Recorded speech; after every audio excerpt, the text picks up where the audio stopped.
गोमती नदी और अरब सागर के संगम पर बसा विश्वास और इतिहास को जोड़ता ये नगरी आज भी श्रद्धालुओं के लिए देवभूमि है।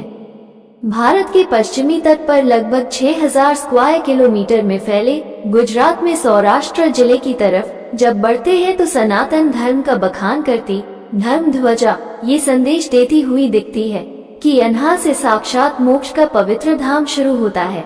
यहाँ से हिंदू धर्म का तीर्थ शुरू होता है और यहीं से शुरू होता है द्वारकाधीश का साम्राज्य, जिसका कुछ हिस्सा आज समुद्र की गहराइयों में कहीं गुमसा हो गया है। आज हम आपको कथा सुनाने जा रहे हैं कि कैसे श्री कृष्ण द्वारा बसाया गया द्वारका नगरी समंदर में समा गई, किसके श्राप के कारण पूरे यादव वंश का सर्वनाश हो गया और कैसे श्री कृष्ण ने अपने देह त्याग करके बैकुंठपुर चले गए। प्रिय भक्तगण, आज मैं आपको एक ऐसी कथा सुनाने जा रही हूँ जो हिंदू धर्म के विश्वास और आस्था का प्रतीक है। इस कथा को सुनने के बाद आप सनातन धर्म और भगवान श्री कृष्ण से जुड़े बहुत से रहस्यों के बारे में जान जाएंगे।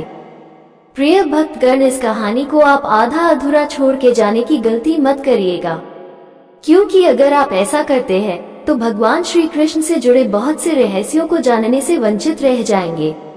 कथा को प्रारंभ करने से पहले हमारे चैनल शिव शक्ति को सब्सक्राइब जरूर करें ताकि और भी सनातन धर्म से जुड़े रहस्यों को आप तक ला सके। तो चलिए आज की कहानी को शुरू करते हैं। कहानी द्वारका नगरी का संपूर्ण इतिहास और उसका जन्मगन होना। द्वारका नगरी की स्थापना महाभारत के युद्ध से पहले का समय था। मथुरा के राजा उग्रसेन के पुत्र कंस ने मथुरा पर अधिकार कर लिया था और अपने मामा उग्रसेन को कारागार में डाल दिया था। भगवान श्री कृष्ण ने मथुरा की रक्षा के लिए कंस का वध किया, लेकिन कंस की मृत्यु के बाद मथुरा के चारों ओर शत्रुओं का खतरा मंडराने लगा। खासकर जरासंध, जो कंस का ससुर था, उसने कई बार मथुरा पर आक्रमण किया। श्री कृष्ण ने जब देखा कि मथुरा बार बार हमलों का शिकार हो रही है और वहाँ के लोगों का जीवन संकट में है, तो उन्होंने मथुरा को छोड़कर एक नई नगरी की स्थापना का निश्चय किया। श्री कृष्ण ने समुद्र के देवता वरुण देवता से समुद्र के पास एक स्थल की मांग की। वरुण देव ने प्रसन्न होकर उन्हें 12 योजन लगभग 144 किलोमीटर भूमि दी। इस स्थान पर भगवान विश्वकर्मा, जो देवताओं के प्रमुख वास्तुकार थे, ने श्री कृष्ण के लिए एक अद्वितीय और भव्य नगरी का निर्माण किया। इस नगरी का नाम था द्वारका, जिसका शाब्दिक अर्थ है द्वारों का नगर। द्वारका का वैभव और सुख समृद्धि। द्वारका एक आदर्श नगरी थी। यहाँ के भवन, महल, मंदिर और सड़कें सोने, चांदी और बहुमूल्य रत्नों से जड़े हुए थे। भगवान श्री कृष्ण ने इस नगरी को बसाने के साथ ही यादव वंश को यहाँ बसाया। द्वारका की भव्यता और संपन्नता का वर्णन महाभारत, हरिवंश पुराण, भागवत पुराण और स्कंद पुराण जैसे ग्रंथों में मिलता है।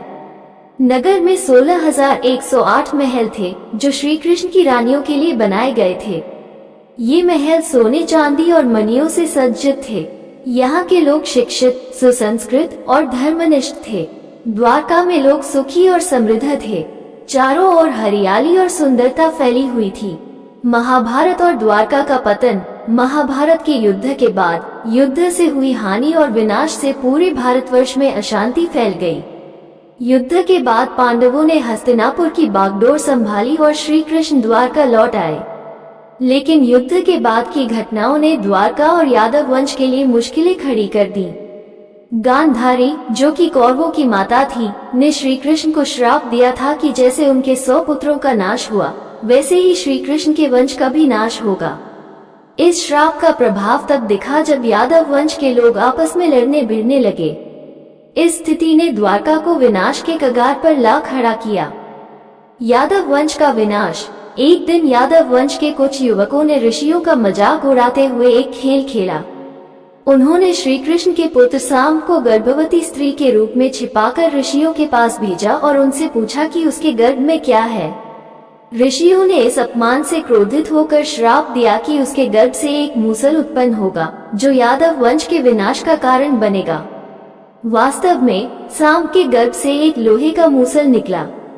श्री कृष्ण ने इस मूसल को पीसकर समुद्र में फेंकने का आदेश दिया, लेकिन समुद्र में फेंके गए मूसल के टुकड़े बांस के पेड़ों में बदल गए। समय के साथ यही बांस यादव वंश के विनाश का कारण बने। एक दिन जब यादवों ने प्रभास क्षेत्र में एक उत्सव मनाने का निर्णय लिया तो शराब के नशे में उन्होंने एक दूसरे से झगड़ा शुरू कर दिया। बांस के टुकड़ों का इस्तेमाल करके यादवों ने एक दूसरे को मार डाला। इस प्रकार पूरे यादव वंश का विनाश हो गया। द्वारका का जलमग्न होना। भगवान श्री कृष्ण ने इस विनाश के बाद प्रभास क्षेत्र में ही अपने अंतिम समय की प्रतीक्षा की। एक दिन वे ध्यान में बैठे थे, तभी एक बहेलिया जिसने श्री कृष्ण को हिरण समझ लिया ने गलती से उन्हें तीर मार दिया। उस तीर से श्री कृष्ण को विष्णु लोक की प्राप्ति हुई। श्री कृष्ण के देह त्यागने के बाद समुद्र ने अपने तटों का विस्तार करना शुरू कर दिया। धीरे धीरे समुद्र की लहरें द्वारका की ओर बढ़ने लगी। एक एक करके द्वारका के भवन, महल और मंदिर समुद्र में समाने लगे। कुछ ही समय में वो नगरी जो कभी सोने और रत्नों से चमकती थी पूरी तरह से जलमग्न हो गई। द्वारका के जलमग्न होने के कारणों पर धार्मिक और वैज्ञानिक दृष्टिकोण। धार्मिक दृष्टि से देखा जाए तो द्वारका का जलमग्न होना एक दिव्य घटना थी जिसे श्री कृष्ण के साथ जुड़ा हुआ माना जाता है। भागवत पुराण और महाभारत में इस घटना का वर्णन मिलता है कि श्री कृष्ण के प्रस्थान के बाद समुद्र ने अपनी सीमाओं का उल्लंघन करते हुए द्वारका को निगल लिया।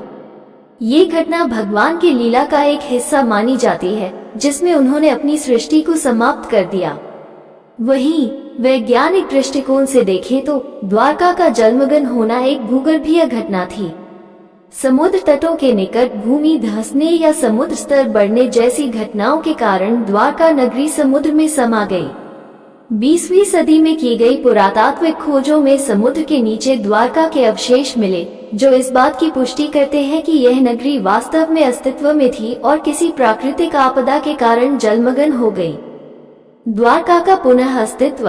आज के समय में द्वारका नगरी का एक छोटा हिस्सा गुजरात के द्वारका शहर के रूप में अस्तित्व में है।